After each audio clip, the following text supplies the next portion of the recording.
Alléluia. Seigneur, nous te rendons grâce pour cette journée que tu nous accordes, Seigneur Jésus. Une journée de plus, nous ne voulons pas la prendre pour acquise. Et nous voulons, Seigneur Jésus, te la donner complètement, te la consacrer, Seigneur. Te donnons tout, Père éternel, nous te consacrons cette journée, mais pas seulement. Seigneur, nous voulons vraiment, Seigneur, garder en tête que nos vies t'appartiennent. Donc nous te reconsacrons nos vies, nos familles, nos couples, nos enfants, Seigneur Jésus. Et nous te les apportons ce matin. Fais ce que tu veux de nous. Fais ce que tu veux de nous. Alléluia, que ton nom soit glorifié. Amen. Amen, amen. On va se réjouir en la présence du Seigneur. Si vous êtes d'accord avec ça. Et on va le célébrer de tout notre cœur. Ok ? Allez, on y va. Hey!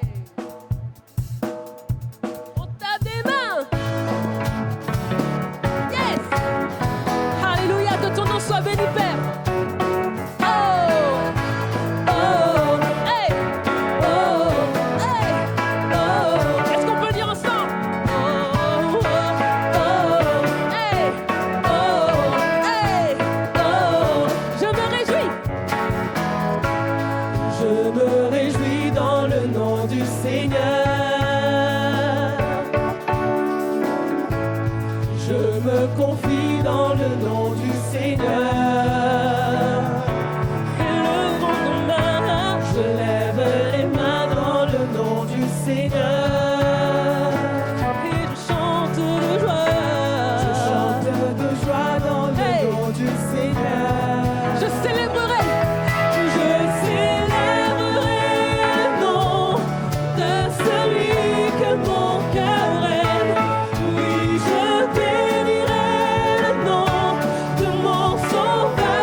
Jésus. Amen. Alléluia. La joie du Seigneur est notre force, n'est-ce pas?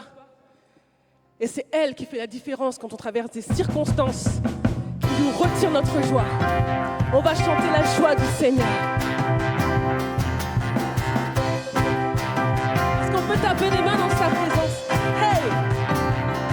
Le Seigneur Dieu a su restaurer ma vie. Son Esprit Saint est le feu qui me conduit. Il est ma raison, mon bonheur. Il est la passion de mon cœur. Oh, oh, oh, oh, oh, oh, oh, oh. Le Seigneur a su. Le Seigneur Dieu a su restaurer ma vie.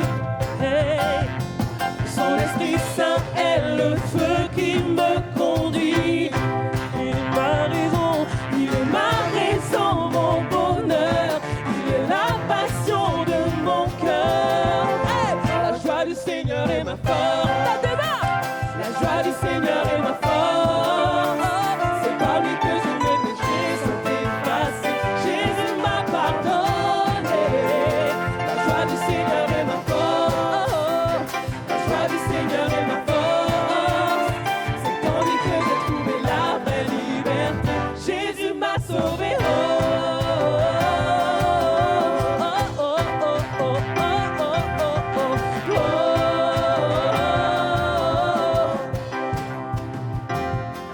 Le Seigneur Dieu a su terrasser mes peurs. Son Esprit Saint est le grand libérateur. Hey. Il est ma vision, ma victoire. Il est ma rançon et ma gloire. Hey. La joie du Seigneur est ma force. Hey. La joie du Seigneur est ma force. C'est par lui que tous mes péchés sont effacés. Jésus m'a pardonné. La joie du Seigneur est ma force. La joie du Seigneur est ma force. C'est en lui que j'ai trouvé la vraie liberté. Jésus m'a sauvé. Oh, oh, oh, oh, oh, oh, oh, oh, oh.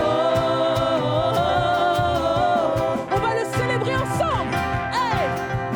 Je veux le célébrer, je veux le proclamer. Oui, Dieu m'a libéré. Oh, je veux le célébrer, je veux le proclamer. Oui, Dieu m'a libéré. Allons-y ensemble. Je veux. Hey! Je veux le célébrer, je veux le proclamer. Oui, Dieu m'a libéré. La joie du Seigneur est ma force. Hey! La joie du Seigneur est ma force. C'est par lui que tous mes péchés sont effacés. Jésus m'a pardonné. La joie du Seigneur est ma force. La joie du Seigneur est ma force. C'est en lui que j'ai trouvé la vraie liberté. Jésus m'a sauvé. Oh, oh, oh, oh, oh, oh, oh. Yes! Que ton nom soit béni, Seigneur Jésus. Alléluia. Merci pour ta joie, Seigneur. Merci pour ta joie, ô Dieu d'amour. Combien nous t'aimons, Seigneur Jésus. Nous voulons le déclarer, Seigneur. Tout nous vient de toi. Tout nous vient de toi, Seigneur Jésus. La joie, mais aussi la paix, la patience, la maîtrise. Tout nous vient de toi, Seigneur Jésus. Alléluia. Tu es au contrôle.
t'adore.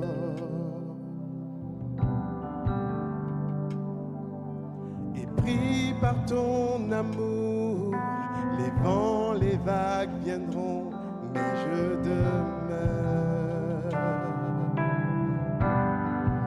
Je lève les mains vers les cieux, je te donne mon cœur, je dirai à mon âme, tu es Dieu de tout. Même si les mers se déchaînent, tu parles et tu les calmes, tu es mon repos, tu es au contrôle.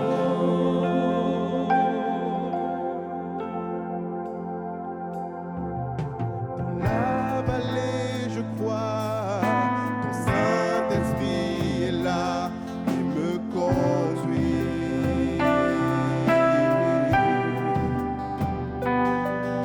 Tu guides à chaque étape, parle-moi encore, j'ai besoin de toi. Je lève les mains vers les cieux, je te donne mon cœur, je dirai à mon âme, tu es Dieu de tout. Même si les mers se déchaînent, tu parles et tu les calmes, tu es mon repos, tu es au contrôle. Je lève les mains vers les cieux, je te donne mon cœur, je dirai à mon âme, tu es Dieu de tout. Si les mers se déchaînent, tu parles et tu les calmes, tu es mon repos, tu es au contrôle.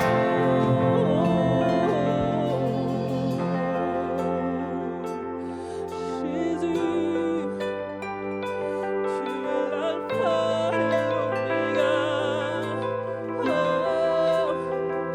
le maître de tout l'univers. Oui, nos vies sont en tes mains. Tu es digne de confiance. Rien ne se compare à toi, ô Éternel. Nous élevons nos voix vers toi pour te bénir, pour t'adorer, pour t'honorer, parce que tu en es digne.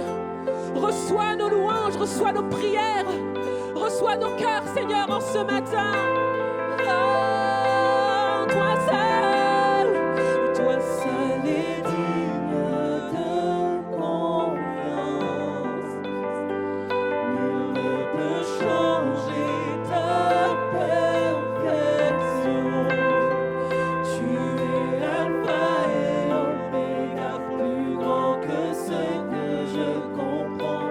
Il n'y a personne comme toi, Jésus. Toi seul est digne de confiance. Nul ne peut changer ta perfection. Tu es l'alpha et l'oméga, plus grand que ce que je comprends. Il n'y a personne comme Jésus. Je lève les mains vers les cieux, je te donne mon cœur, je dirai à mon âme, tu es Dieu. Si les mers se déchaînent, tu parles et tu les calmes, tu es mon repos, tu es je lève les mains vers les cieux, je te donne mon cœur, je dirai à mon âme, tu es Dieu. Si les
maman ce jour.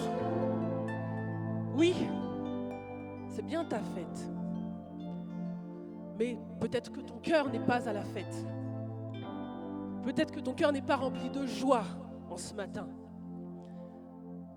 Parce que les problématiques avec ton fils, avec ta fille, elles sont trop lourdes à porter. Elles sont trop complexes. Sache qu'il est ton repos.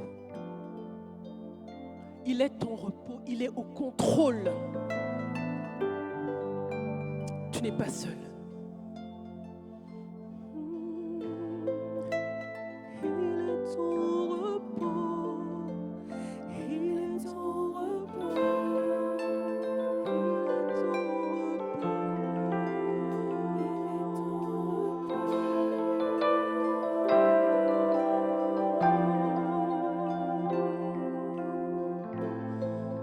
Seigneur, je te remercie parce que tu as les regards sur nous en tout temps et en toutes circonstances.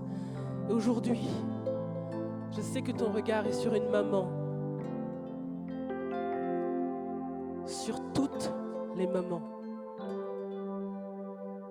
Les mamans qui voient leur enfant courir jour après jour, mais aussi les mamans de cœur qui sont peut-être éloignées de quelqu'un dont elles ont pris soin, mais peut-être pas leur enfant biologique, mais tu les vois aussi.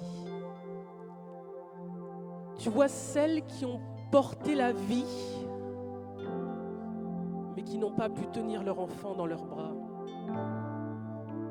Jésus. Tu vois aussi les mamans qui ont vu grandir leur enfant et qui par un accident de la vie les ont perdus. Tu les aimes, tu les vois aussi. Oh Père, je suis convaincue que toutes les femmes dans ce lieu sont des mamans puissantes. Tu les aimes. Alléluia. Il y a un verset qui dit « Parce que tu as de la valeur, parce que tu es aimé, je donnerai des peuples pour toi. » Et ce matin, nous décidons, chère maman, de vous chanter ce verset, si vous êtes d'accord, et de vous l'offrir comme un cadeau. Comme si c'était votre papa qui s'adressait à vous et qui vous disait « Parce que tu as de la valeur. »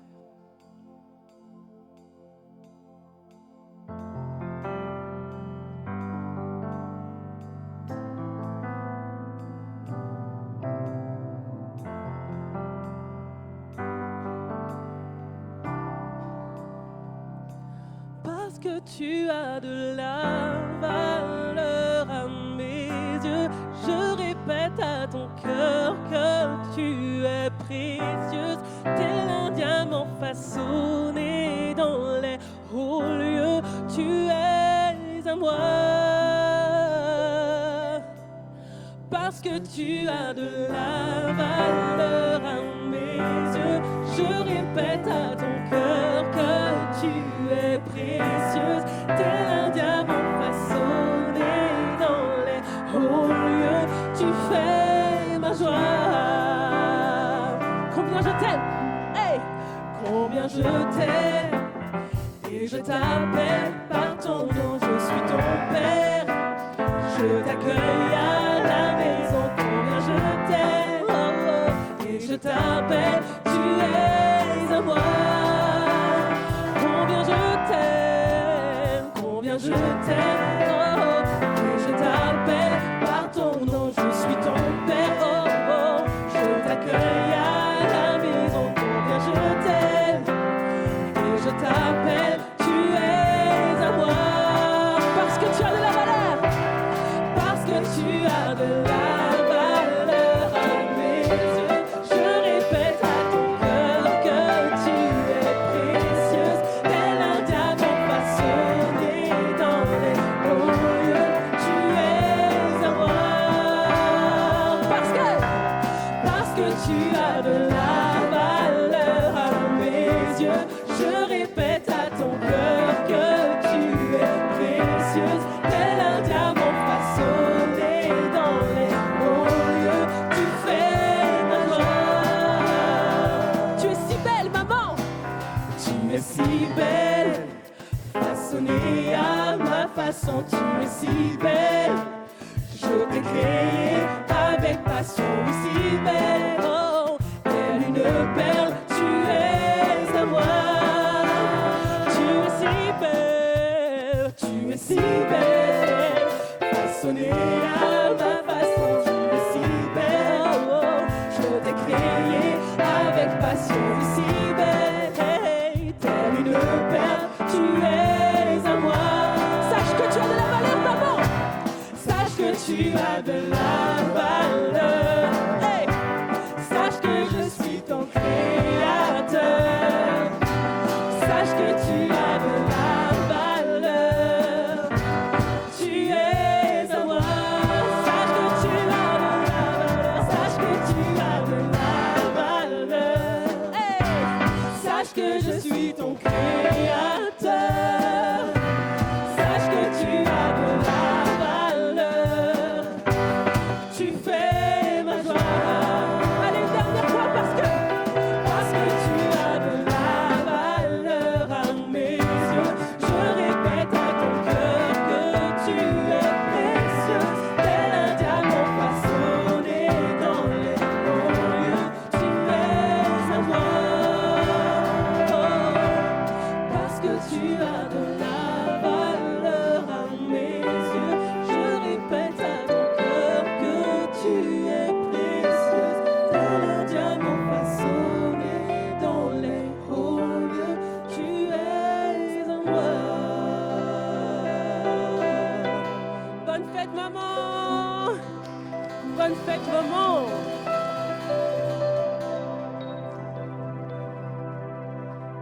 Et puisque le pasteur Jean Bosco monte sur l'estrade, on va lui demander de rester ici avec nous.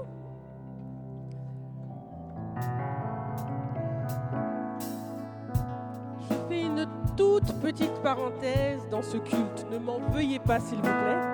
On l'appelle à revenir. Hier, c'était un grand jour. Joyeux anniversaire. Joyeux anniversaire. Joyeux anniversaire, JB. Joyeux anniversaire. Joyeux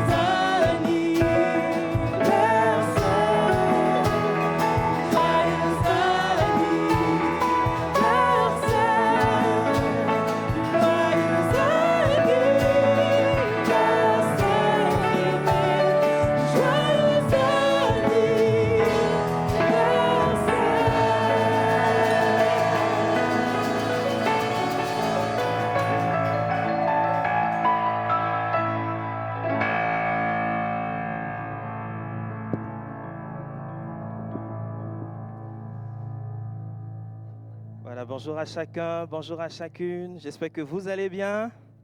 Donc, comme vous l'avez constaté, hein, il y a un double événement aujourd'hui. Donc voilà l'anniversaire de notre pasteur, le pasteur Jean Bosco. Est-ce qu'on peut acclamer très fort le Seigneur pour lui? Amen. Voilà. Et puis bien évidemment aussi la fête des mamans. Amen. Bonne fête à toutes les mamans. Est-ce que les hommes, on peut se lever et ovationner toutes les mamans de l'Assemblée? Amen. Voilà. Que le nom du Seigneur soit béni. Bonne fête, bonne fête. Alléluia, gloire à Dieu. Amen.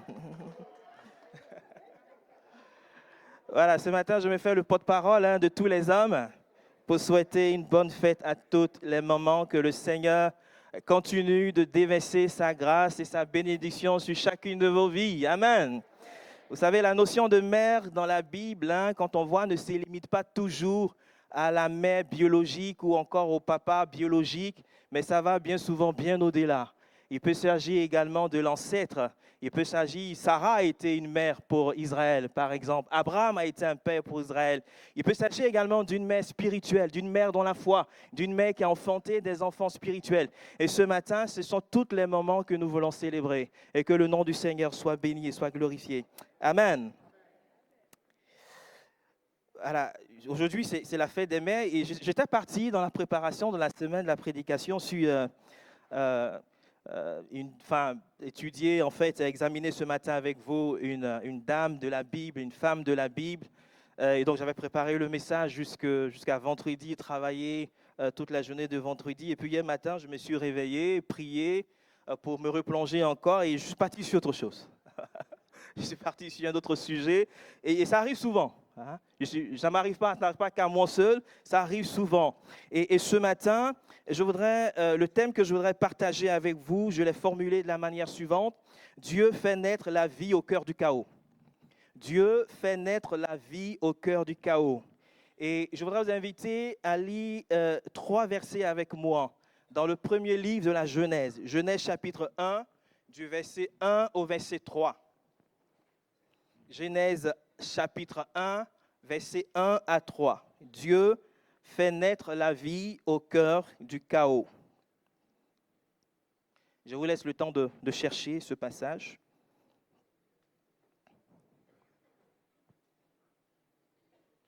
Au commencement, Dieu créa les cieux et la terre. La terre était informe et vide. Il y avait des ténèbres à la surface de l'abîme. Et l'Esprit de Dieu se mouvait au-dessus des eaux. Dieu dit que la lumière soit et la lumière fut. On aurait pu poursuivre la lecture, mais on va s'arrêter à ce verset 3. Bien-aimés frères et sœurs, est-ce que vous avez fait remarquer que la Bible commence par une scène qui est assez surprenante? Est-ce que vous avez constaté que la Bible ne débute pas avec un monde qui est parfaitement ordonné, un monde qui est harmonieux, un monde qui est achevé, mais au contraire avec un chaos, avec un vide, avec des ténèbres, des ténèbres. Pour autant, ce qui est frappant, ce n'est pas tant le chaos, mais la manière dont le texte commence. Au commencement, Dieu. Au commencement, Dieu. Autrement dit, le récit de la création ne va pas vraiment mettre l'accent sur le chaos, mais sur la présence de Dieu. Il est celui qui était là au commencement, avant que tout soit mis en ordre, avant que la lumière apparaisse, avant que même la vie commence à exister. Dieu était déjà présent et il était déjà à l'œuvre. Dieu n'est pas entré dans l'histoire de l'humanité, dans l'histoire du monde après coup. Non, il n'est pas intervenu dans l'histoire du monde, dans l'histoire de l'humanité, une fois que les choses étaient prêtes. Il était présent, il était là avant même le commencement de toutes choses. Et le psaume 90, le verset 2 nous dit ceci. Avant que la montagne soit née et que tu aies donné un commencement à la terre et au monde, d'éternité en éternité, tu es Dieu. Bien-aimés frères et sœurs, notre Dieu, le Dieu de la Bible, n'est pas un Dieu qui est dépendant des circonstances. Il n'attend pas que tout soit parfait pour commencer à agir, pour commencer à intervenir dans les cœurs, dans les vies. Il ne commence pas son œuvre quand tout est déjà mis en place, quand tout est déjà bien établi, bien installé. Non, quand tout est clair, quand tout est prêt. Au contraire, il choisit d'agir précisément là où tout semble vide, là où tout semble confus, là où tout semble être sans espoir. Et ce matin, avant d'examiner comment Dieu a fait naître la vie au cœur du chaos, à partir du récit de la création, permettez-moi tout simplement ce matin de revenir sur un élément qui me paraît important et qui éclaire le reste du récit. Et cet événement ou cette vérité, c'est que le Dieu qui agit au cœur du chaos est d'abord le Dieu qui est à l'origine de tout et qui conduit toutes choses jusqu'à son accomplissement, jusqu'à son aboutissement. Le texte que nous avons lu commence, et comme je le répète, nous l'avons déjà indiqué, commence par cette expression « au commencement ». Et quand on s'arrête un instant sur cette expression, on pourrait dire que c'est une expression qui va indiquer un début chronologique, une expression qui va indiquer un point de départ. Mais cette expression ne parle pas seulement d'un point de départ. Cette expression ne parle pas seulement d'un début chronologique. Mais il s'agit ici d'une expression qui va déjà anticiper une finalité. Vous savez, et je ne vous apprends rien, dans l'expérience humaine, le commencement est souvent lié à la fin. Est-ce qu'on est d'accord? Le commencement est souvent lié à la fin. En tant qu'hommes, nous pensons en termes de début et de fin. Nous raisonnons en termes de début et de fin, de commencement et d'aboutissement. Nos journées, nos projets, nos engagements vont suivre cette logique. J'embauche à 7 heures du matin, je vais débaucher à 17 heures. Il y a un commencement et il y a une fin. Le culte a commencé à 9h30 aujourd'hui de façon exceptionnelle. Le culte va finir, bon, je ne sais pas, peut-être vers 11h, 10h50. Il y a un commencement et il y a une fin. Je me souviens que lorsque mon épouse travaillait encore en grande distribution, il savait à quelle heure elle commençait, à quelle heure également elle terminait. Et il m'arrivait d'aller la chercher, d'aller l'attendre. Parfois, c'était vers 19h30 qu'elle débauchait. Et à 19h30 ou 19h, je ne sais plus, je vois ses collègues qui sortent. Mais elle ne sort pas. Elle sort 15 minutes quasiment après. J'ai dit, mais comment tes collègues font pour sortir à l'heure exacte et toi, tu restes encore là-bas? Qu'est-ce que tu fais encore des heures supplémentaires? Bien-aimés frères et sœurs, nous raisonnons en termes de commencement et de fin. Et cette même réalité se retrouve dans la parole de Dieu, où le commencement est lié à la fin, où les deux sont liés. Et vous avez beaucoup de textes de la parole de Dieu qui vont dans ce sens. Ecclésiaste 7, le verset 8, la fin d'une chose vaut mieux que son commencement. Ésaïe 46, verset 10, Dieu annonce la fin dès le commencement. Apocalypse 22, le verset 13, je suis l'alpha et l'oméga, le premier et le dernier, le commencement et la fin. Cela dit, lorsque la Bible dit au commencement, et comme l'avons déjà indiqué, ce mot ne désigne pas uniquement un début chronologique, un point de départ, mais c'est une expression qui marque également l'inauguration d'une histoire que Dieu tient entièrement entre ses mains. Dieu est à la fois l'auteur de l'origine, celui qui conduit toutes choses vers son accomplissement. Le commencement de la création porte déjà en lui une direction, une orientation, un but, une espérance. Le commencement de la création anticipe une finalité. Il ne s'agit pas d'un point qui est isolé de tout ce qui va suivre, mais du point de départ d'un cheminement que Dieu connaît parfaitement. Et tout au long de l'écriture de la Bible, nous découvrons que Dieu ne s'aligne pas au début des choses.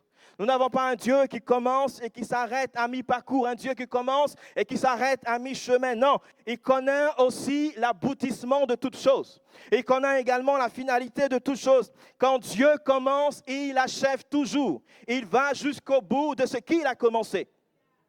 Dieu ne découvre pas l'histoire au fur et à mesure qu'elle se déroule, qu'elle a lieu, mais il connaît l'histoire dans sa totalité. Dieu, il a une vision complète, une vision totale de l'histoire. Il n'a pas une vision partielle de l'histoire. Pour Dieu, le commencement et la fin sont comme les deux extrémités d'une même œuvre qu'il conduit avec sagesse. Rien ne lui échappe. Rien n'échappe à son regard. Il voit l'ensemble de notre histoire personnelle, notre histoire collective, l'histoire de notre famille, l'histoire de notre assemblée. Il ne se contente pas de commencer, mais il conduit toutes choses vers un accomplissement meilleur. Bien-aimés, frères et sœurs, cela signifie que le Dieu qui commence est aussi le Dieu qui accompagne. Il est aussi le Dieu qui soutient. Il est aussi le Dieu qui achève. Même lorsque nous ne comprenons pas le chemin. Même lorsque nous ne savons pas trop ce qui va nous attendre demain sur ce chemin que nous avons, dans lequel nous sommes engagés, lui, il connaît déjà l'issue du chemin. Il sait où conduit ce chemin. Même lorsque tout semble flou devant nous, lui, il voit déjà la finalité. Alors, mon frère, ma soeur, lorsque je traverse probablement d'un moment difficile dans ma vie, d'un moment compliqué, d'un moment où tout semble confus, où tout paraît sans forme, vide, et sans aucune direction, Dieu voit déjà l'aboutissement de toutes choses. Il connaît déjà l'issue dès le commencement des épreuves que nous pouvons traverser. Dès le commencement des épreuves que nous pouvons connaître et vivre. C'est pourquoi cette expression au commencement ou le commencement de la création nous invite à placer notre confiance en Dieu. nous invite à croire en Dieu, nous invite à ne pas promener des regards inquiets, parce que ce Dieu qui commence, il achève toujours, et il est entièrement digne de confiance. Il est entièrement digne de confiance. Dieu a dit à Jérémie, avant que je t'ai formé dans le ventre de ta mère, je te connaissais. Je te connaissais. Cela ne signifie pas que Jérémie existait déjà avant sa naissance ou qu'il préexistait avant sa naissance, non. Mais qu'il était connu de Dieu et déjà présent dans le dessein de Dieu avant même sa naissance. Avant même sa naissance, il existait dans la pensée et dans le plan de Dieu avant d'exister dans le sein, dans le ventre de sa maman, avant d'être tissé, d'être formé, d'être conçu dans le ventre de sa maman. Mon frère, ma soeur, Dieu n'a pas commencé à te connaître au moment de ta naissance. Il voyait déjà ton existence avant qu'elle ne commence. Et si Dieu te connaît avant même ton commencement, alors il connaît aussi le chemin et l'issue de ta vie. Il connaît l'origine, mais il connaît aussi l'aboutissement de toutes choses dans ta vie. Et il est entièrement digne de confiance. Et puisque Dieu tient le commencement et la fin entre ses mains, notre texte nous montre également un autre élément important, une autre vérité qui est essentielle, qui est fondamentale. C'est que le chaos n'est pas un obstacle pour Dieu. Le chaos n'est pas un obstacle pour lui, mais un point de départ. Le point de départ d'une œuvre merveilleuse que Dieu veut faire et que Dieu veut accomplir. Il est celui qui agit au cœur même du chaos. Et la première partie du verset 2 de notre texte, que je vais relire, nous dit ceci. La terre était informe et vide. Il y avait des ténèbres à la surface de l'abîme. Ce verset nous décrit tout simplement l'état initial du monde avant que Dieu n'y mette de l'ordre. La condition, l'état dans lequel le monde se trouvait avant que Dieu ne commence à mettre de l'ordre. La terre était informe et vide. Et là encore, on a une expression qui évoque un état de désolation totale.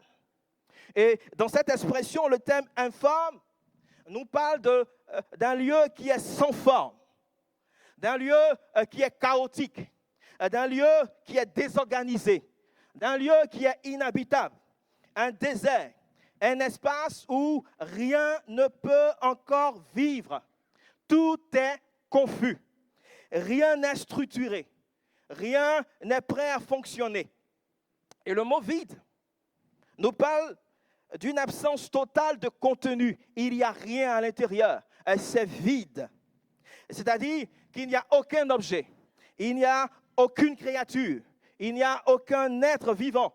Il n'y a aucun occupant, il n'y a aucune activité, il n'y a aucun mouvement, il n'y a absolument rien, c'est vide, il n'y a aucun contenu. La terre n'était pas la terre que nous connaissons encore, nous aujourd'hui, une terre qui est couverte de végétaux, une terre qui est peuplée par des hommes, par des animaux, une terre avec des ponts, avec des routes, avec des hôpitaux, avec des aéroports, des infrastructures, comme on peut connaître aujourd'hui. Et à cette réalité s'ajoute une autre réalité. Les ténèbres couvraient l'abîme, comme il est précisé dans ce texte. Et les ténèbres dans la Bible évoquent souvent ce qui est caché, ce qui est inconnu, ce qui est inquiétant. Les ténèbres symbolisent l'absence de lumière, l'absence de clarté, l'absence de repère, de direction. Lorsqu'on est dans les ténèbres, s'il y a un trou qui est là à côté où il y a un animal féroce qui se cache dans des buissons et qui est prêt à nous attaquer, il nous sera difficile de voir l'animal. C'est-à-dire que si on court un danger, il nous sera difficile de réaliser que nous sommes en train de courir un danger. Dans les ténèbres, on tourne en rond. Dans les ténèbres, on n'a pas de repère. Autrement dit, dans cette description de l'état initial de la création, tout est réuni pour décrire un monde qui est sans vie. Un monde qui est sans ordre, un monde qui est sans espérance apparente. Et pourtant, c'est précisément dans ce contexte que Dieu choisit d'agir. Ce chaos, ce vide, cette absence de forme n'a pas arrêté Dieu. Dieu n'a pas été surpris par ce chaos. Dieu n'a pas été intimidé par ce chaos. Mais ce chaos a été le point de départ de son œuvre. Bien-aimés frères et sœurs. Cela m'amène à dire ce matin que Dieu n'abandonne pas ce qui est vide, que Dieu n'abandonne pas ce qui est désolé, que Dieu n'abandonne pas ce qui est sans forme. Il n'est pas arrêté par le chaos, mais Dieu commence son œuvre là où tout semble confus. Il commence son œuvre là où tout semble chaotique et dans un contexte où tout paraît sans forme, vide et sans aucune direction. Dieu lui voit un lieu, il voit un endroit où il peut commencer son œuvre, où il peut commencer à agir. En réalité, l'intention de Dieu n'a jamais été de laisser l'humanité, de laisser le monde dans le chaos, mais son projet a toujours été de conduire le monde vers la vie, vers un lieu habitable, vers une création qui est pleine de sens. Ésaïe 45, 18 nous dit ceci, que Dieu n'a pas créé la terre pour qu'elle demeure dans un état de désolation, mais pour qu'elle soit formée afin d'être habitée. Bien-aimés frères et sœurs, ce que Dieu a fait au commencement n'est pas seulement un événement passé. Il est capable de le faire encore aujourd'hui. Il est capable de le faire encore maintenant. Et peut-être que tu as l'impression que certains domaines de ta vie également sont sans forme et vides. C'est peut-être ce matin ta vie professionnelle qui semble chaotique, sans forme et vide. Tu as le sentiment de ne plus avoir de repères, de direction claire. Tout semble confus là, présentement dans ta vie professionnelle. C'est peut-être pour toi dans ta vie affective qui ressemble là en ce moment ou depuis un bon moment à un chaos total à cause d'une ou plusieurs déceptions ou encore à cause de plusieurs blessures émotionnelles.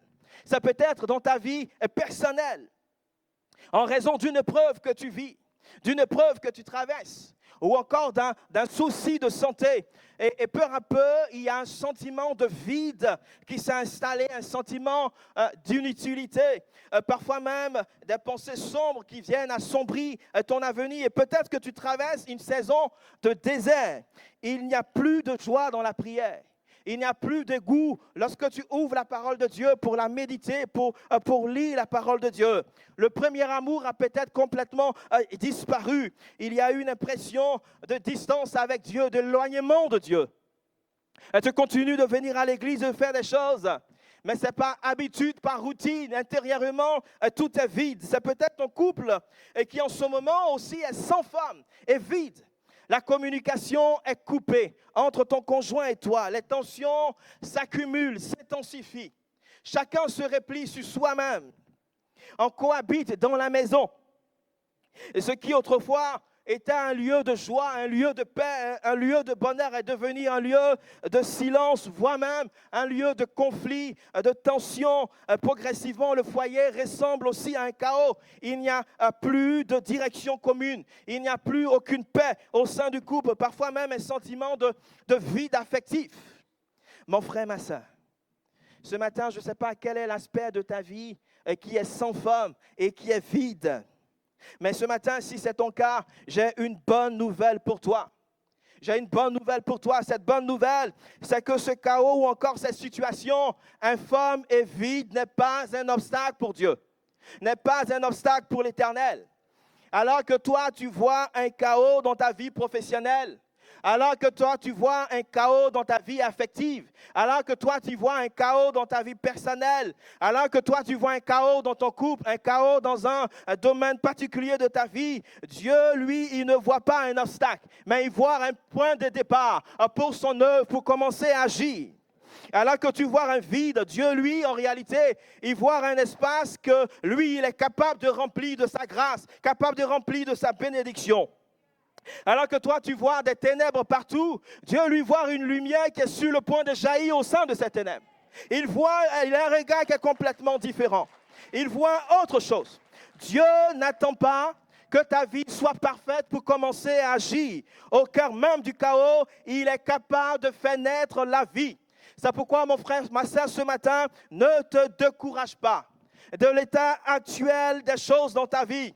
Ne pense pas que Dieu est éloigné, que Dieu est absent, parce que tout n'est pas encore en ordre, parce que tout n'est pas encore structuré, parce que tout n'est pas encore harmonieux, parce que tout n'est pas encore rempli comme tu l'aurais voulu, comme tu l'aurais souhaité. Comme au commencement, ce qui ressemble à un chaos, ce qui ressemble à du vide, ce qui ressemble à un désert peut devenir un lieu où Dieu commence une œuvre nouvelle, où Dieu commence une œuvre merveilleuse, où Dieu commence une œuvre glorieuse. Je ne sais pas qu'est-ce que vous auriez fait. Excusez-moi peut-être de faire cette comparaison. Qu'est-ce que vous auriez fait à la place de Dieu? De voir un monde dans cet état. Un monde qui n'a aucune femme. Un monde qui est totalement vide. Qu'est-ce que vous auriez fait à la place de l'Éternel? Dieu n'a pas abandonné le monde dans cet état. Il n'a pas dit, bon, voilà, on va laisser les choses comme ça, je vais m'occuper d'autre chose. Non, mais Dieu a commencé une œuvre merveilleuse à partir de ce qui était chaotique. Bien-aimés, cette vérité ne se limite pas au récit de la création. Et toute la Bible montre que Dieu agit au cœur même du chaos. Toute la parole de Dieu nous montre cela.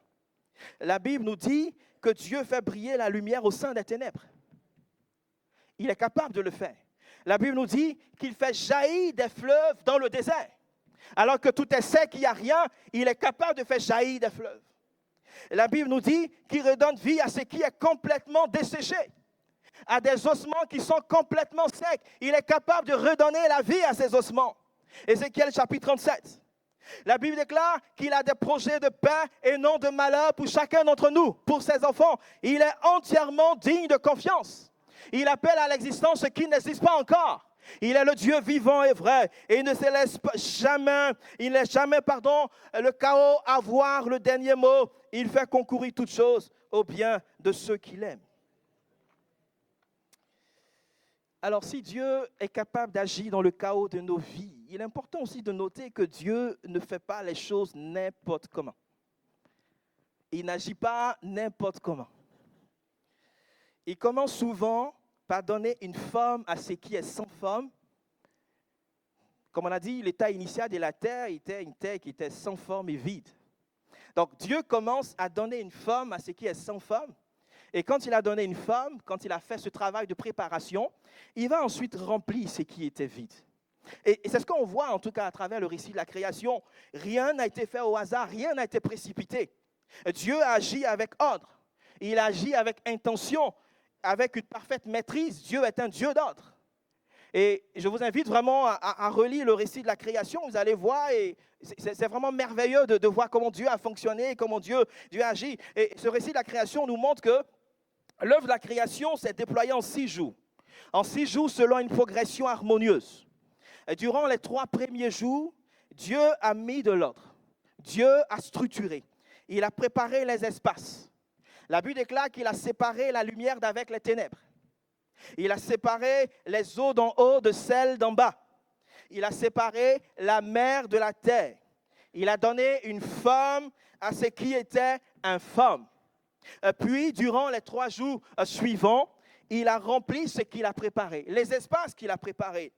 Les astres dans le ciel, les poissons dans la mer, les oiseaux également dans le ciel, et enfin les hommes et les animaux sur la terre.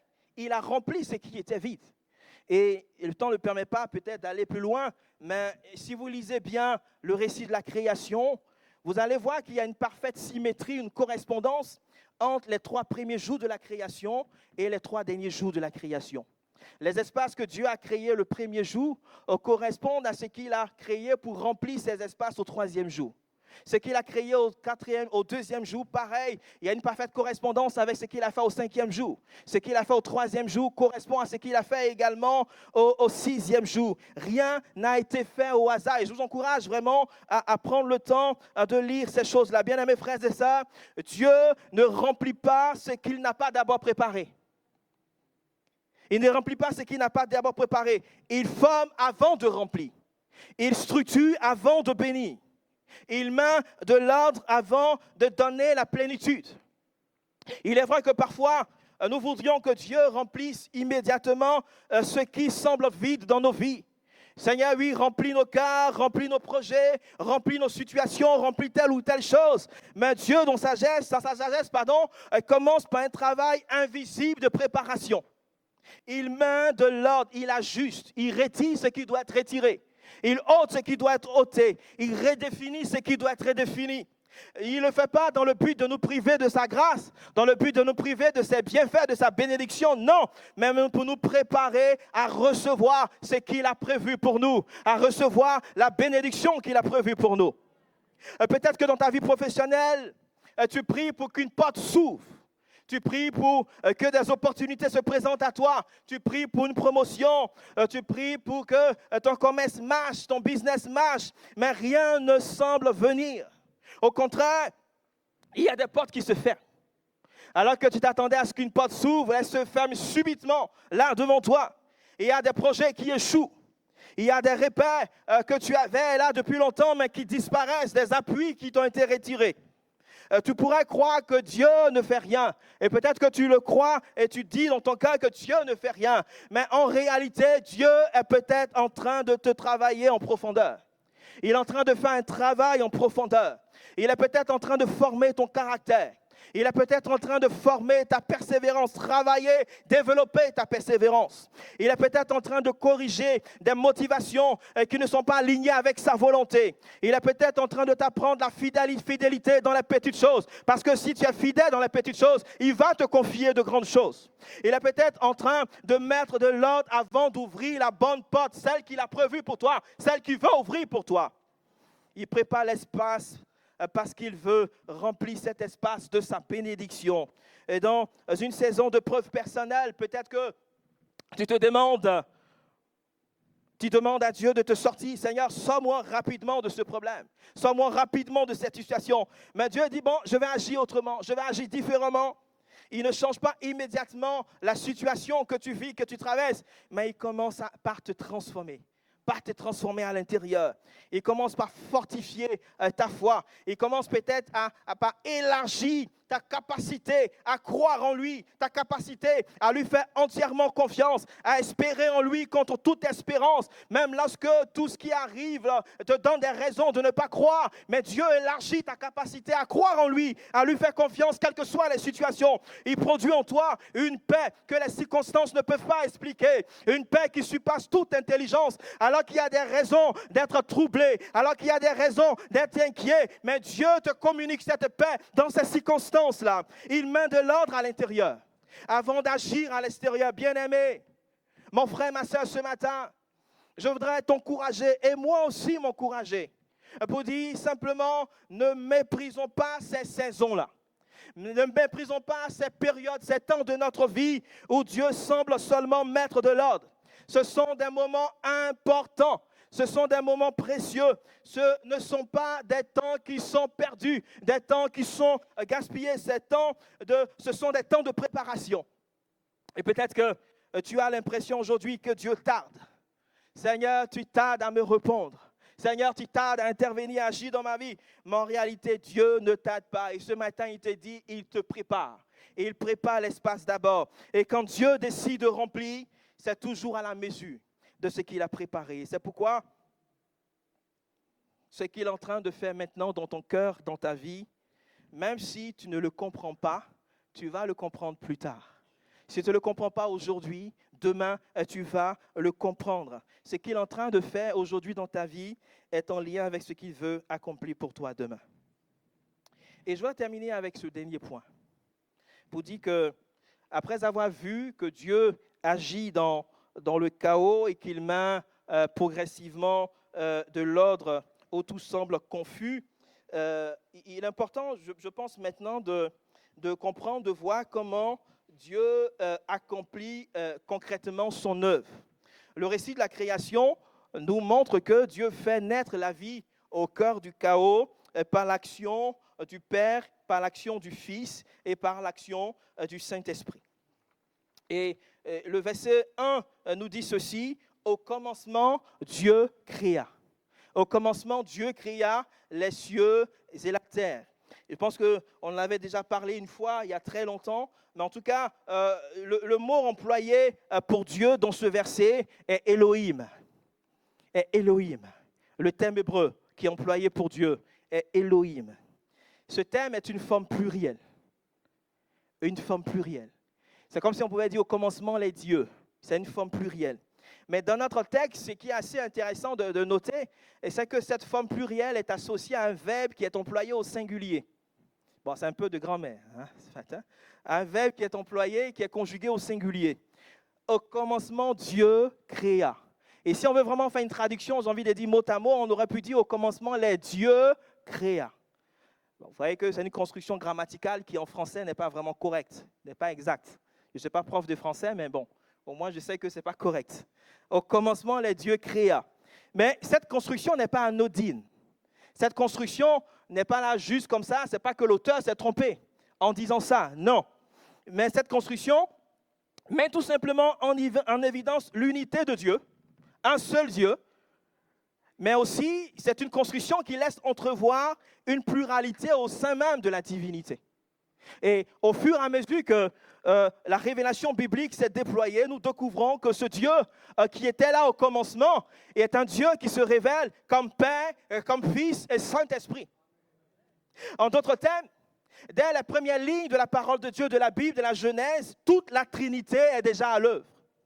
Est déjà présente, est déjà à l'œuvre. Le Père est l'auteur du projet créateur. Le Fils est la parole par laquelle tout est venu à l'existence. Et le Saint-Esprit est celui qui communique la vie et met en œuvre ce que le Père a décidé, ce que le Père a décrété. Cela dit, lorsque Dieu transforme le chaos en un monde qui est rempli d'ordre, un monde qui est structuré, un monde de lumière et de vie, toute la plénitude de la divinité agit ensemble. On devrait s'arrêter et puis aller beaucoup plus loin, mais le temps ne permet pas de le faire. Je voudrais là maintenant parler de ce verbe qui est associé à ce nom, ce terme Elohim. Le verbe créer, qui en hébreu c'est le verbe bara. Bara qui donne donc en français créer. Et dans toute l'écriture, lorsqu'on parcourt la parole de Dieu, ce verbe est utilisé exclusivement pour décrire l'action de Dieu. L'action de Dieu. C'est un verbe qui désigne une œuvre souveraine, une œuvre qui est unique, par laquelle Dieu fait surgir quelque chose de nouveau. Vous savez, contrairement à un artisan, et plus généralement contrairement à nous les hommes, un artisan qui travaille à partir d'un matériau qui existe, s'il veut fabriquer quelque chose, s'il veut peut-être, je dirais, créer quelque chose dans le sens de fabriquer quelque chose, il va le faire à partir d'un matériau qui existe déjà. Il ne va pas le faire à partir de rien.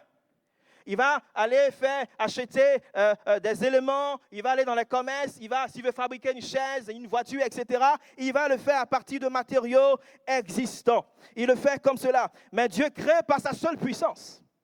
Par sa seule puissance. C'est pourquoi ce verbe est souvent associé, ce verbe bara, ou encore ce verbe créer, est souvent associé à l'idée de création à partir de rien.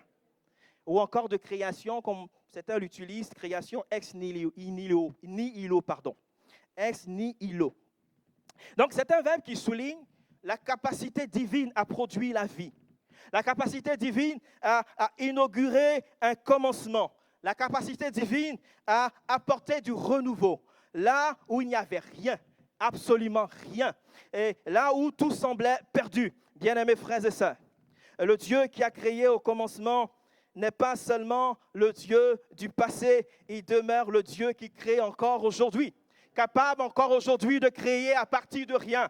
Le Dieu qui renouvelle, le Dieu qui restaure, le Dieu qui fortifie, le Dieu qui fait naître du nouveau dans nos cœurs, qui fait naître du nouveau dans nos vies. Et même si tout paraît bloqué, même si tout paraît stérile, et même si tout paraît usé, même s'il n'y a aucune raison humaine de croire, d'espérer, même si tout paraît sans solution, Dieu est toujours capable d'agir. Dieu est toujours capable de faire de grandes choses. Mais comment est-ce qu'il agit concrètement? Tout d'abord, dans le récit de la création, ce récit nous montre que Dieu parle.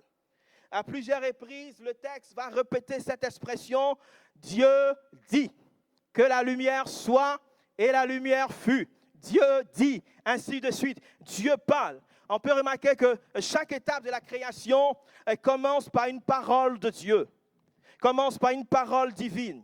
La lumière apparaît, les espaces se sont formés, la vie a surgi parce que Dieu a parlé, parce que Dieu a prononcé une parole. Et le Nouveau Testament nous montre, nous révèle que cette parole que Dieu, créatrice, qui était présente au commencement, n'est pas seulement ou simplement une parole que Dieu a prononcée.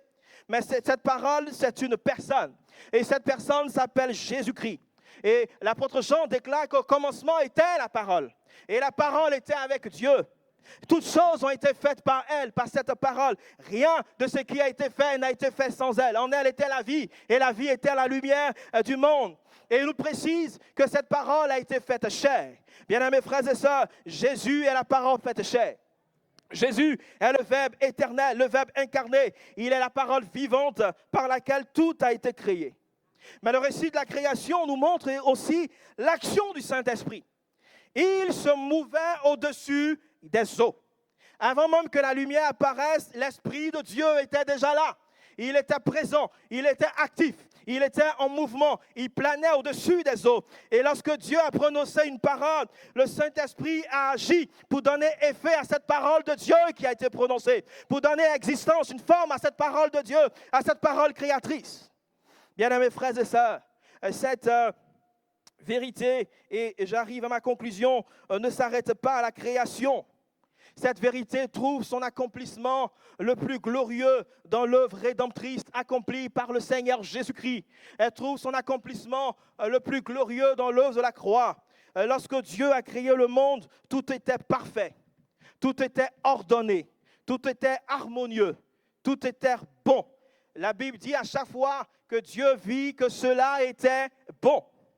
Et l'homme vivait dans une communion parfaite avec le Créateur. Malheureusement, comme nous le savons, avec la chute d'Adam et Ève, le péché est entré dans l'histoire de l'humanité. Le péché est entré dans le monde. Et le péché n'a pas été seulement un acte de désobéissance aux commandements donnés par Dieu.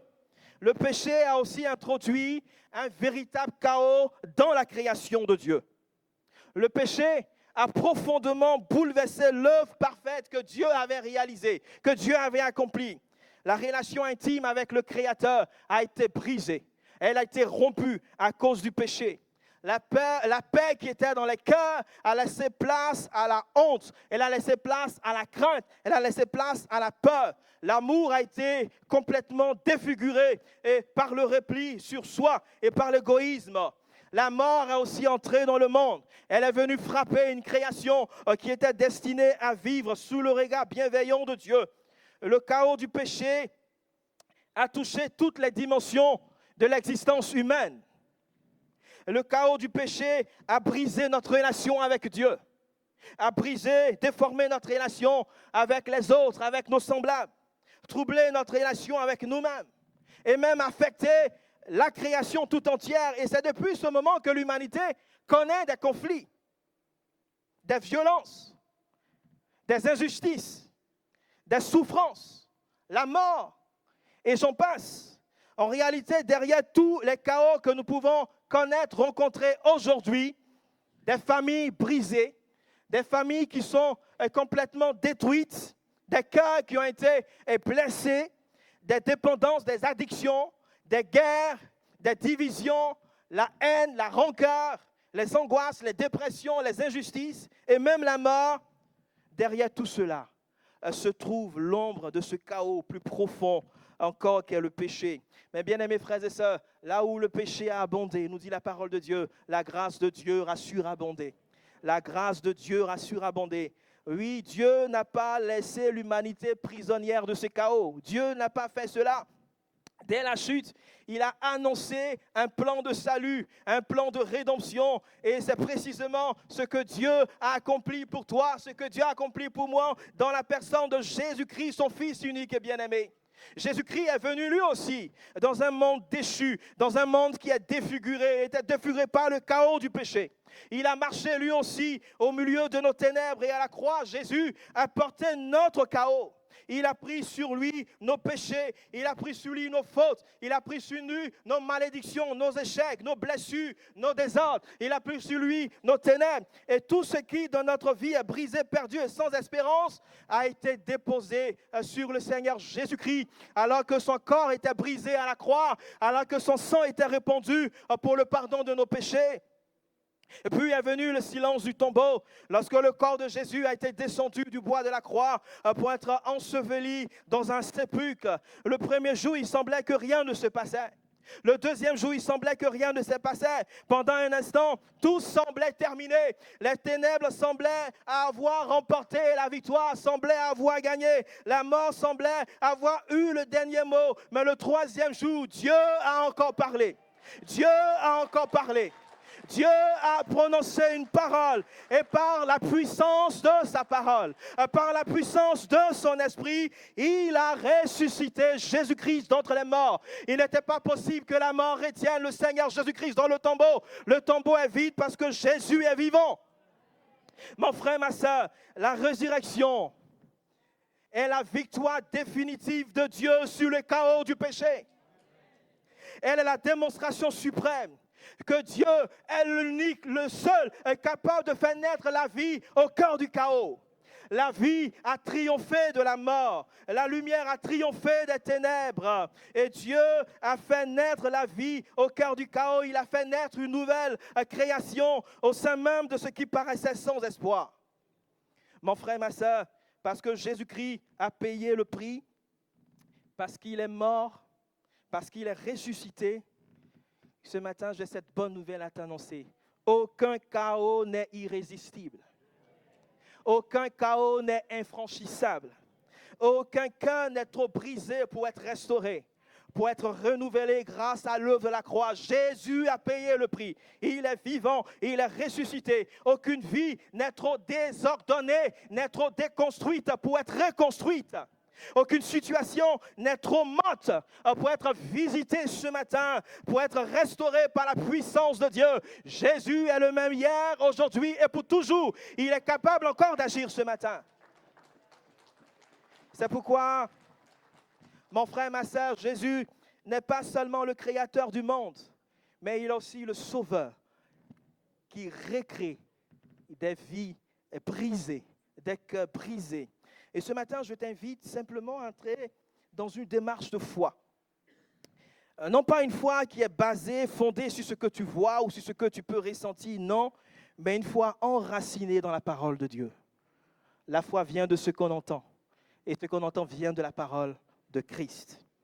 Ce matin, je t'invite simplement à croire que Jésus-Christ est capable de faire surgir la vie où tout semble mort. Où tout semble mort. Je t'invite ce matin simplement à croire que sa résurrection est la preuve qu'aucune situation n'est définitivement perdue. Ce matin, je t'encourage à croire que le Saint-Esprit est capable de transformer ce que tu ne peux pas changer par tes propres forces, par tes propres moyens. Et peut-être que là, ce matin, tu es venu avec un cœur qui est lourd, un cœur qui est chargé. Tu as tellement essayé, frappé à plusieurs portes, mais ce matin, crois que le Saint-Esprit est capable de transformer ce que toi, tu n'es pas en mesure de faire. Crois que le chaos n'a pas le dernier mot. Crois que le chaos n'est pas ce qui doit définir ta vie, définir qui tu es. Parce que Jésus a vaincu le péché. Il a vaincu la mort. Il a remporté la victoire. Il a vaincu les ténèbres. Et lorsque nous nous appuyons sur la parole de Dieu, le Saint-Esprit se met en mouvement. Le Saint-Esprit se met à l'œuvre. Le Saint-Esprit agit. Et je crois ce matin de tout mon cœur que le Saint-Esprit se met en mouvement également pour restaurer les cœurs, pour restaurer la vie, pour agir, pour donner gloire au nom de l'Éternel. Alors mon frère, ma soeur, ne regarde pas ton chaos comme une fin, comme une finalité, mais regarde-le comme un lieu de départ, un lieu possible d'un commencement avec Dieu, comme un point de départ où Dieu va commencer à agir, où Dieu va commencer à intervenir, où Dieu va commencer à donner gloire et honneur à son nom. Parce que ce Jésus qui est sorti vivant du tombeau, il est encore capable de faire naître la vie au sein du chaos encore aujourd'hui. Est-ce qu'on peut se tenir debout simplement?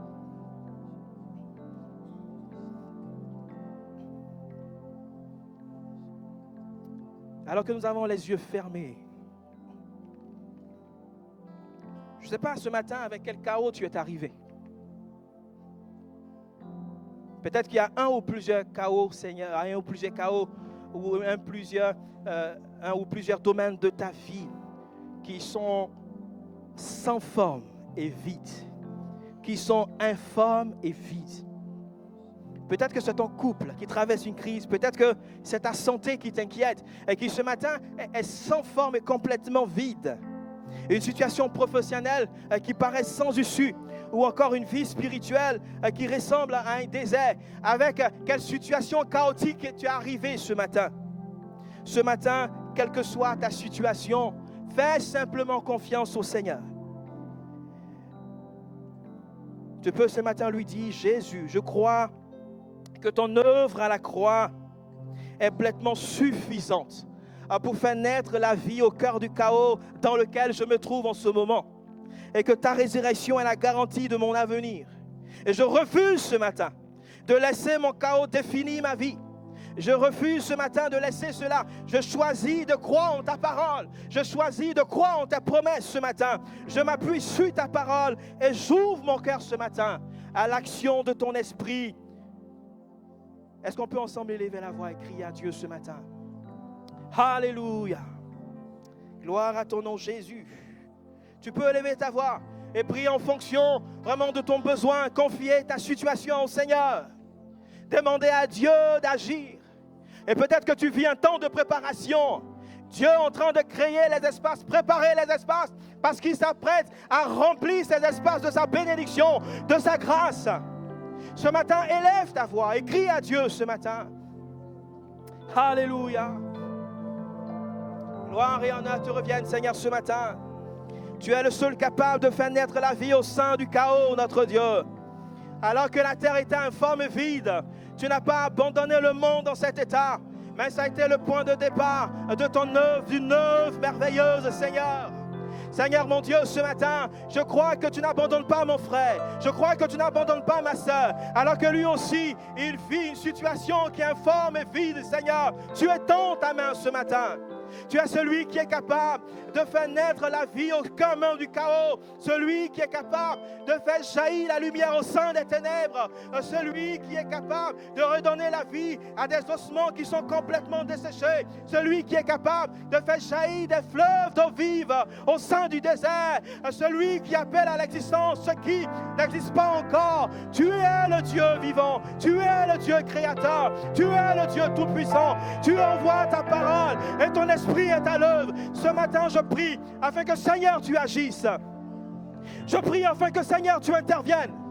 Je prie afin que ton esprit soit en mouvement dans les cœurs, dans les vies, dans les familles ce matin, au nom de Jésus-Christ. Parce que ta parole est créatrice, Seigneur, et tu n'as pas changé. Je te rends grâce pour l'œuvre de la croix. Je te rends grâce parce que tu as tout accompli pour nous. Alors que le monde était dans ce chaos du péché, Jésus est venu parmi nous. Il est mort, il est ressuscité. Et ce matin, nous croyons parce que Jésus-Christ a payé le prix. Nous voulons saisir cette victoire ce matin. Je te prie, mon Dieu, d'étendre ta main et de te glorifier, Seigneur. Donne-nous, Seigneur, ce matin de cesser de promener des regards inquiets. Donne-nous, Seigneur, notre Dieu, de regarder toujours à toi, notre Père, ce matin. Éternel, quand tu commences, tu achèves toujours. Alors qu'un frère ou une sœur ce matin est dans l'inquiétude, Seigneur, merci de le rassurer. Parce que tu ne t'arrêtes pas à mi-chemin. Seigneur, ce matin, donne gloire et honneur à ton nom, notre Dieu. Alléluia. Béni soit ton nom, Seigneur. Même dans le chaos, tu es au contrôle. Même dans le chaos, tu es au contrôle. Même dans le chaos, tu es au contrôle. Même dans le chaos, tu es au contrôle. Même dans le chaos, tu es mon repos. Tu es mon repos. Même dans le chaos, tu es mon repos. Tu es mon repos. Même dans le chaos, tu es au contrôle. Même dans le chaos, tu es au contrôle. Merci Seigneur parce que tu es notre repos, tu es au contrôle. Seigneur, quelle que soit la situation chaotique, comme nous l'avons entendu, Seigneur Jésus, tu viens à notre rescousse, Père éternel. Tu étends ton bras et rien ne peut te résister, Seigneur. C'est pourquoi mon cœur veut chanter même dans le chaos, tu es au contrôle. Je veux le dire une dernière fois, Seigneur, parce que je crois que la foi vient de ce que l'on entend. Ah, même dans le chaos, tu es au contrôle. Même dans le chaos, tu es au contrôle. Même dans le chaos, tu es au contrôle. Même dans le chaos, tu es au contrôle. Alléluia. Alléluia. Que ton nom soit béni, Jésus.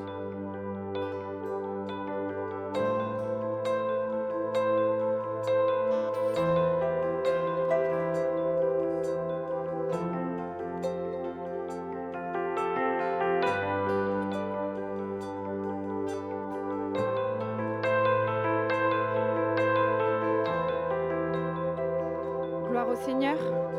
Amen. Est-ce qu'on peut célébrer notre Dieu ce matin? Notre Jésus qui est mort à la croix, celui qui met l'ordre dans le chaos, la lumière dans les ténèbres. Vous pouvez reprendre place, sauf les dames. Et oui, je vais vous faire un peu le pestacle, vous me connaissez. Est-ce qu'on peut faire un tonnerre d'applaudissements pour toutes celles qui sont debout? C'est pas tous les jours facile d'être une femme. On nous en demande beaucoup. Je vais pas vous faire le blabla sur la charge mentale, tout ça, parce que j'en connais 2-3 qui vont s'insurger. Bonne fête à tout le monde. Est-ce que tout le monde a eu son petit cadeau? Parce que nous, on est d'accord, on adore les cadeaux. Enfin, moi, j'adore les cadeaux. Ce matin, les miens, ils m'ont été offerts à 6h15. Ils étaient très impatients. Toutes celles qui ont eu le petit cadeau, vous pouvez vous asseoir. Et celles qui ne l'ont pas eu, toutes les dames, parce qu'on est toutes la maman de quelqu'un. Il y a Sadia et Babette, normalement, voilà, qui est là, porte dérobée, incroyable, qui vont vous distribuer votre petit cadeau. Voilà, parce qu'on avait à cœur aujourd'hui de reconnaître avec ces petites douceurs. Alors, c'est que pour nous. Voilà, les enfants, les partenaires, c'est pas la peine de venir dire « Ah, je peux goûter ». Non, c'est que pour nous. Mais les hommes aussi, ils aiment bien manger. Ils sont gourmands. Et ça, c'est une qualité, un défaut, on ne sait pas. C'est un trait de caractère, en tout cas, de Jean Bosco. Est-ce que tu peux venir? Tu es gourmand, Jean Bosco. Oui? Est-ce que tu peux venir? Il ne savait pas que j'allais faire ça. Il est gêné.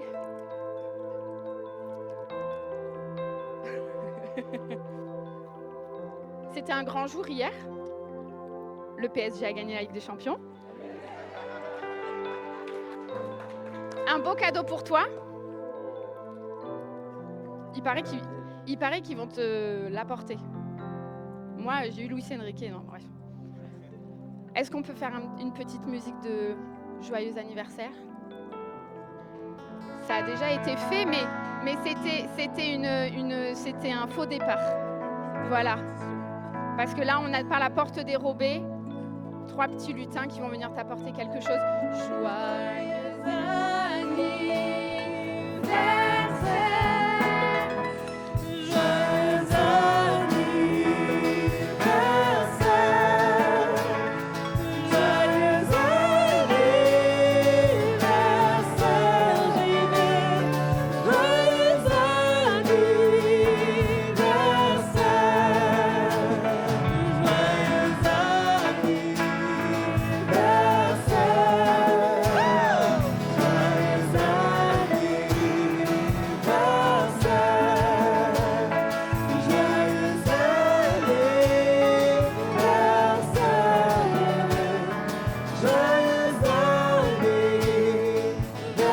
anniversaire, joyeux anniversaire, je fais.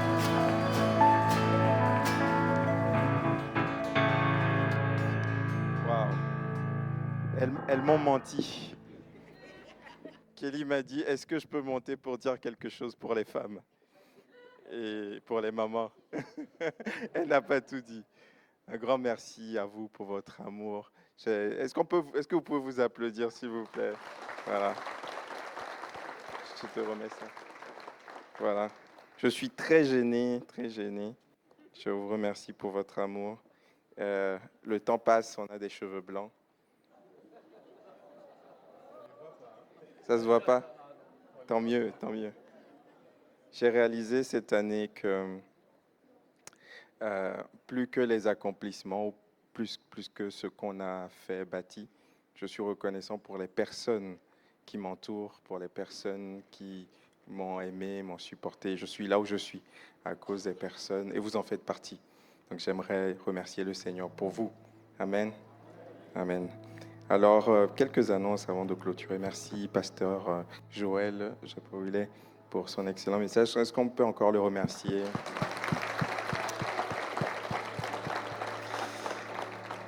Son excellente prédication. Je vous donne rendez-vous le dimanche 28 juin. On va célébrer le pasteur Joël et son épouse Lydie pour toutes ces années qu'ils ont passées avec nous.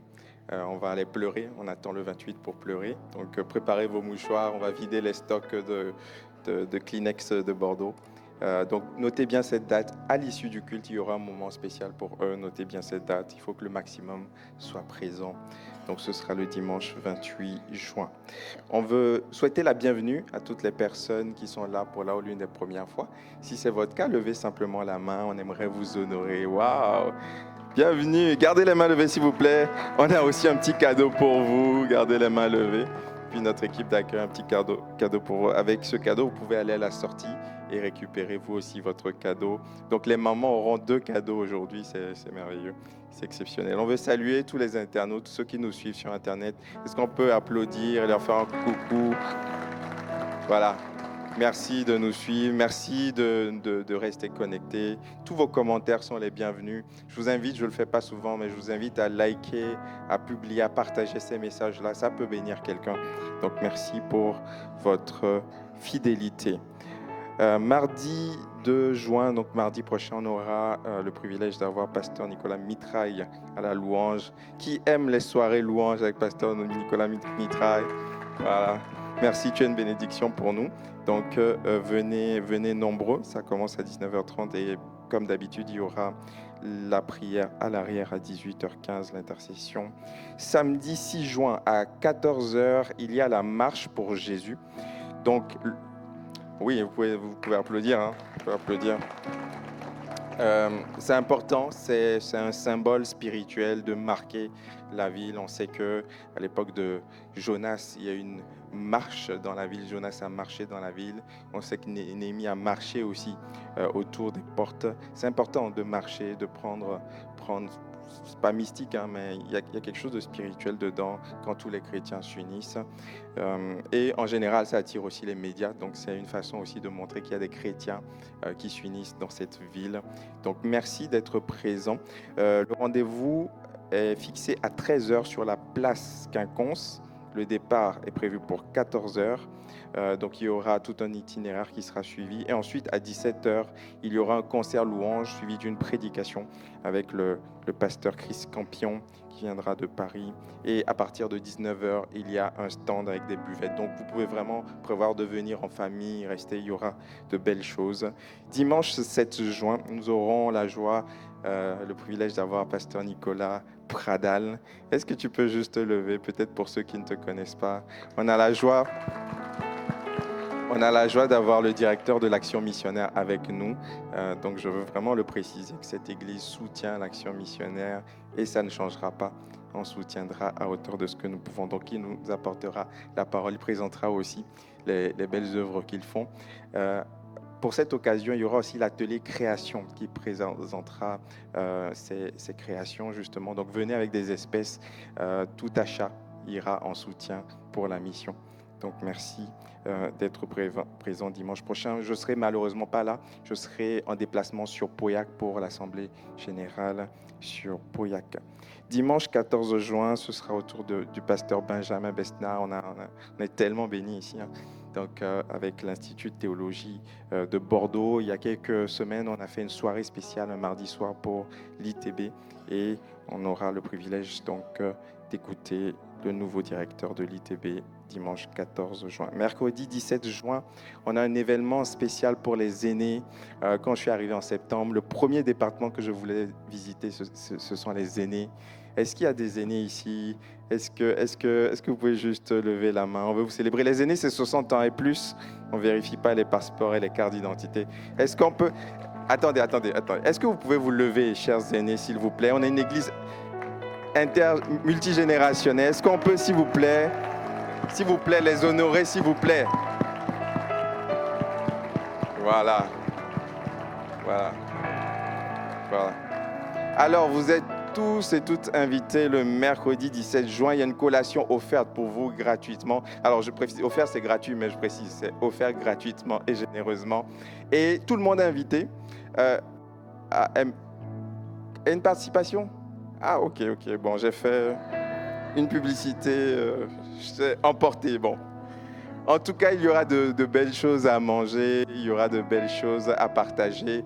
Ce sera aussi un moment convivial. Alors, c'est pour les aînés, mais vous pouvez aussi participer, venir soutenir. Donc, vous êtes les bienvenus. On est une église, je tiens à l'église multigénérationnelle, c'est important. C'est tellement facile de faire une église qu'entre jeunes, une église qu'entre aînés, mais il y a une richesse à vivre l'église ensemble. Donc, si vous n'êtes pas aînés, que vous voulez venir aussi, vous êtes les bienvenus pour les entourer et pour passer un bon moment avec eux. Dimanche 21 juin, on aura les baptêmes, donc à 14h30 à l'issue du culte à l'ITB.